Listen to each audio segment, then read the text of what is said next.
ನಾಡಿನ ಸಮಸ್ತ ಜನತೆಗೆ ಗೌರಿ ಗಣೇಶ ಹಬ್ಬದ ಶುಭಾಶಯಗಳು.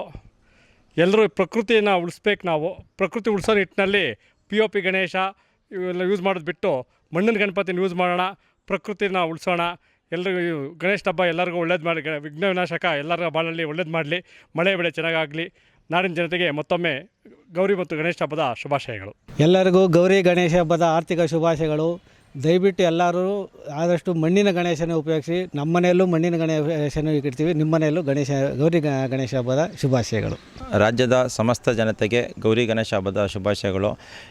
ಈ ವರ್ಷ ಗಣೇಶ ಹಬ್ಬನ ಪರಿಸರ ಸ್ನೇಹಿ ಗಣಪನೊಂದಿಗೆ ನಾವೆಲ್ಲರೂ ಆಚರಣೆ ಮಾಡಬೇಕು. ಪರಿಸರ ಚೆನ್ನಾಗಿರಬೇಕು ಅಂತಂದರೆ ನಾವು ಪರಿಸರ ಸ್ನೇಹಿ ಗಣೇಶ ಹಬ್ಬನೇ ಯೂಸ್ ಮಾಡಬೇಕು. ಅಂದರೆ ಮಣ್ಣಿನ ಗಣಪತಿ ಆದಷ್ಟು ಯೂಸ್ ಮಾಡಿರಿ.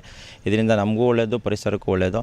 ಮತ್ತು ನೀರು ಮತ್ತು ನಮ್ಮ ಪರಿಸರ ಕಲುಷಿತ ಆಗಲ್ಲ, ಒಂದನೇದು. ಎರಡನೇದು, ಈ ಗಣೇಶ ಹಬ್ಬ ವಿಶೇಷತೆ ಏನಂತಂದರೆ, ಈ ಮಂಜುನಾಥ ಸ್ವಾಮಿಯ ಧರ್ಮಸ್ಥಳದ ಶ್ರೀ ಮಂಜುನಾಥ ಸ್ವಾಮಿಯ ಸುಪುತ್ರರಾದಂಥ ಗಣಪತಿ ತಂದೆಗೆ ಹೆಸರು ಕೆಟ್ಟ ಹೆಸರು ಥರ ಅಂತ ಕೆಲಸ ಸ್ವಲ್ಪ ಜನ ಮಾಡ್ತಾವ್ರೆ. ಅದಕ್ಕೋಸ್ಕರ ಈ ಸತಿ ಎಲ್ಲರೂ ಮಂಜುನಾಥ ಸ್ವಾಮಿಯ ಒಂದು ಧರ್ಮಸ್ಥಳ ಚಲೋ ಅಂತ ನಾವು ಯಲಹಂಕ ಕ್ಷೇತ್ರದಲ್ಲಿ ಮಾಡಿದ್ರಿ. ಅದಕ್ಕಾಗಿ ಎಲ್ಲ ಗಣಪತಿ ಇಡೋ ಪಕ್ಕದಲ್ಲಿ ಊರವರು, ನಾನು ಹೇಳ್ತಾರೆ ಮನೇಲಿ ಇಡೋರಲ್ಲ, ಊರುಗಳವರು ಮತ್ತು ಸಾಮೂಹಿಕವಾಗಿ ಎಲ್ಲಿ ಇಡ್ತೀರ ಎಲ್ಲರೂ ಮಂಜುನಾಥ ಸ್ವಾಮಿದು ಒಂದು ಫೋಟೋ ಇಡಬೇಕು ಅಂತ ತಮ್ಮಲ್ಲಿ ಸವಿನಯ ಪ್ರಾರ್ಥನೆ ಮಾಡ್ಕೊತೀನಿ.